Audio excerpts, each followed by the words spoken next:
পরিষ্কার কথা বলতে চাই, নো এসআইআর নো ভোট। পশ্চিমবঙ্গে সরকার করবে এখানকার মানুষের ভোটে, কোনো ভূতের ভোটে বা জালি ভোটে নয়। সেকেন্ডলি আসছি, প্রত্যেকটা রাজ্য বিভিন্ন রাজ্যগুলো এসআইআরটা হলো 12টা রাজ্যে কমপ্লিট হয়ে গেল। পশ্চিমবঙ্গে কোনো কাজ গণতান্ত্রিক প্রক্রিয়া সুষ্ঠুভাবে কেন হয় না?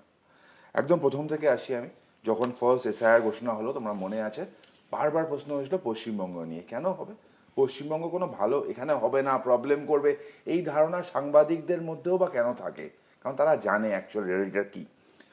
সব রাজ্য ডেটা এন্ট্রি অপারেটর দিল, পশ্চিমবঙ্গ ডেটা এন্ট্রি অপারেটর দিল না। বিএলও হওয়ার কথা গ্রুপ সি এমপ্লয়ীদের, মেনলি টিচার্সদের, পশ্চিমবঙ্গে প্রত্যেক বুথ ভিত্তিক টিচার নেই বলে প্যারা টিচার্স, অঙ্গনওয়াড়ি ওয়ার্কার, তাদেরকে দিয়ে বিএলও করানো হলো। তারা মোবাইলে কত সরো করো সেই আসপেক্টে আমি যাচ্ছি না। সুপ্রিম কোর্ট যখন বারবার বললো ঠিক আছে গ্রুপে অফিসার তোমরা দাও, যদি অর্ডার পাস করতে হবে রেভিনিউ অফিসার তোমরা দাও, সেটাকে ডিলে করতে করতে কি করলো আমরা দেখলাম। সুপ্রিম কোর্ট বাধ্য হলো জুডিশিয়ারিকে ইন্টারভিন করাতে। আসলে মমতা বন্দ্যোপাধ্যায় এবং তৃণমূল কংগ্রেস প্রিপেয়ার ছিল বিএলও নিয়ে, এইআরও নিয়ে, এআরও নিয়ে। তুমি যখন এতটাই দীর্ঘ তালিকা, আমি জাস্ট আমি একটু অ্যাড করি, সেটা হচ্ছে যে তুমি এতগুলো যে কেনর তালিকা দিলে, একই সঙ্গে তো এই কেনটাও আসবে যে অন্য রাজ্যে লজিক্যাল ডিসক্রিপেন্সি বলে যে বিষয়টা, এবং তার জন্য সামান্য নামের এদিক ওদিকে যে বিপুল সংখ্যায় মানুষকে হিয়ারিং এ ডাকা হচ্ছে এবং তারা আনসার্টেন হয়ে যাচ্ছে তাদের নাম, এই অ্যাডজুডিকেশন হয়তো তাদের পাশে অ্যাডজুডিকেশন লেখা থাকবে তাদের একটা বড় অংশের পাশে, এটা তো অন্য রাজ্যে। দায় কার? দায় মমতা বন্দ্যোপাধ্যায়ের। কেন দায় মমতা বন্দ্যোপাধ্যায়? আমি বলে দিচ্ছি, উনি যদি এখানকার অফিসারদের দিতেন, এখানকার রেভিনিউ অফিসারদের সুপ্রিম কোর্টের অর্ডারের মতো দিতেন, ডেটা এন্ট্রি অপারেটর দিতেন, অসুবিধা হতো না। তো আমি তো অবাক হয়ে গেলাম, দেখছিলাম গতকালকেই একজন ভদ্রলোক আর ভদ্রমহিলা, আয়ুব শাহ এবং মনোহরা শাহ, তাদের 8 জন সন্তান আছেন, এবং মুখ্যমন্ত্রী যেমন 1500 কেজির বাচ্চা আবিষ্কার করেছিলেন, এই 8 জনের সন্তানের মধ্যে বয়সের গ্যাপ অদ্ভুত মমতিদি, কারোর 2 মাস, কারোর 4 মাস। মানুষের বাচ্চা এই গ্যাপে হয় না, সাইন্টিফিক্যালি তো হওয়া সম্ভব নয়, অন্য কোনোভাবে হয়েছে কিনা আমি জানি না। এইটার সাথে লিঙ্ক করতে গেলে আবার লিঙ্কে আসছি আমি, লিঙ্ক করতে গেলে সেই বাড়ার সাথে সেই রত্না বিশ্বাসের কথাটা মনে পড়ে যায়। যারা বাংলাদেশ থেকে এসছেন, ওপার থেকে এসছেন, হাবড়ার জাকির হোসেন মানে জাকির দার সাথে যোগাযোগ করবেন, জাকির দা লিঙ্কের কাজটা করতে পারে। এই 8টা বাচ্চার কথাই আমি বললাম, 2 মাস 4 মাসের গ্যাপ, সেটা হচ্ছে লিঙ্কের গল্প। আরও একটা বললি, পশ্চিমবঙ্গের অদ্ভুত এক রাজ্য যেখানে আমরা 100-র উপর ধৃতরাষ্ট্র খুঁজে পেলাম, তাদের আবার সন্তান সংখ্যা 150-র কাছাকাছি, এক অদ্ভুত ব্যাপার। আবার বলছি, মমতা বন্দ্যোপাধ্যায় এবং তৃণমূল কংগ্রেস প্রিপেয়ার ছিল বিএলও নিয়ে, এইআরও নিয়ে, এআরও নিয়ে, মানে সিলেবাসে চলে আসলো বিচারক। পার্থ তারা অনেক কথা বলতে পারেন, কিন্তু আবার বলছি, আর লজিক্যাল ডিসক্রিপেন্সি তুমি বলছিলে, কালকে আবার শুনলাম যে লজিস্টিক্যাল ডিসক্রিপেন্সি। এই লজিস্টিক্যাল ডিসক্রিপেন্সিটা কি জানো? ওই বাংলাদেশ থেকে গাড়ি করে নিয়ে আসা, কার্ড রেডি করে দেওয়া। পার্থদা লজিস্টিক ব্যাপারটা ভালো বুঝবে না হয়তো। ও যেটা বললো ওর দিক থেকে শুনলে হয়তো মনে হবে ভ্যালিড, যে আমাদের স্থানীয় যদি ডাটা এন্ট্রি অপারেটর হতো হয়তো সমস্যা হতো না, না হতো।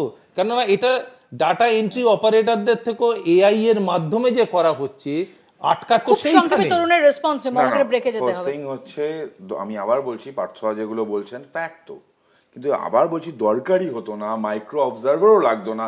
ইনফেন ইন লাস্টে সুপ্রিম কোর্টে ইলেকশন কমিশন অফ ইন্ডিয়া বলেছিল তোমরা অফিসার দাও, সেখানে গড়িমসি করলো।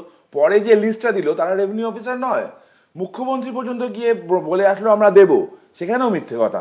মানুষের হয়রানির জন্য দায়ী একমাত্র মমতা বন্দ্যোপাধ্যায়। बंगाल में भी चुनाव है, मुझे पूरा भरोसा है कि इस बार भारतीय जनता पार्टी की सरकार बनने वाली है। भारतीय जनता पार्टी की सरकार का पहला एजेंडा रहने वाला है कि सीमा पर बाढ़ का काम समाप्त करना और एक एक घुसपैठिए को चुन चुन कर देश के बाहर भेजना। কেন্দ্রেও বিজেপি সরকার রয়েছে, আসলে অনুপ্রবেশ ইস্যুকে তারা বাংলায় হাতিয়ার করবার চেষ্টা করছে, কিন্তু দুর্ভাগ্যজনক অনুপ্রবেশ ঠেকানোর দায়বদ্ধতা দায়িত্ব গোটাটাই কেন্দ্রীয় স্বরাষ্ট্র মন্ত্রকের। আমি এখানে বসে পার্থদার সাথে একদম একমত হতাম। আমি বলতাম যে একদম সেন্ট্রাল গভর্নমেন্টের ভুল কাজ করেছে, সেন্ট্রাল গভর্নমেন্টের জন্য এটা হচ্ছে, আমি পার্থদার সাথে একমত হতাম। পার্থদা তার আগে বলে দিক, এই দেশটা একমাত্র মানে দেশের যে কেন্দ্র যারা সরকার চালায়, দেশটা তাদের। রাজ্য পুলিশ দেশের কথা ভাববে না, রাজ্যের আইবি দেশের কথা ভাববে না, একবার বলে দিক। এই কয়েকদিন আগে হাইকোর্টের অর্ডার হয়ে তুমি জানো, হাইকোর্ট পরিষ্কার রাজ্য সরকারকে তোমার থাপ্পড় মেরে বলেছে জমিটা দাও।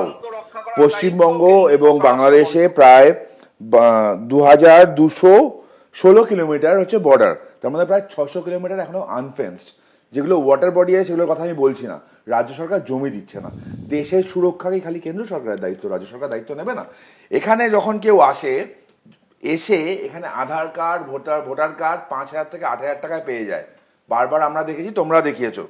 এখানকার জঙ্গি ধরা পড়ে যখন, জঙ্গির পরিবার বলে আমার ছেলে তৃণমূল করতো। বঙ্গবন্ধুর খুনি কলকাতায় লুকিয়ে থাকে, কারণ এটা সেফ হেভেন হয়ে গেছে। জঙ্গিদের আতুর ঘর হচ্ছে পশ্চিমবঙ্গ, এখানেও ম্যাডাম অনুপ্রেরণা চলছে। মোপিয়াদি, তুমি অস্বীকার করতে পারবে? বারবার কেন্দ্র সরকার রিপোর্ট পাঠিয়েছিল পশ্চিমবঙ্গকে, যখন বামফ্রন্ট সরকার ছিল, ওখানে কংগ্রেস সরকার ছিল, পার্থরা, যে পশ্চিমবঙ্গের বর্ডার এরিয়াগুলো, মানে খারিজি মাদ্রাসাগুলো কথা বলছি আমি, খারিজি মাদ্রাসাগুলো জঙ্গি তৈরির আতুর ঘর হচ্ছে, স্টপ করো। হয়নি। এই তারপর এই সরকার চেঞ্জ হলো, তখন এই সরকার আসলো, এখনো পর্যন্ত 11টা চিঠি এসছে।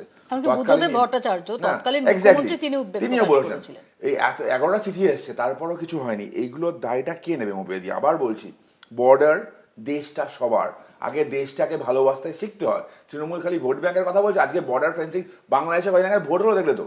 বর্ডার এলাকার ভোটটা দেখেছো? জামাতের সেখানে কেন? তার একটা কারণ আছে, জামাত খালি ওদিকে অ্যাক্টিভ না মোপিয়াদি, জামাতটা এদিকেও অ্যাক্টিভ।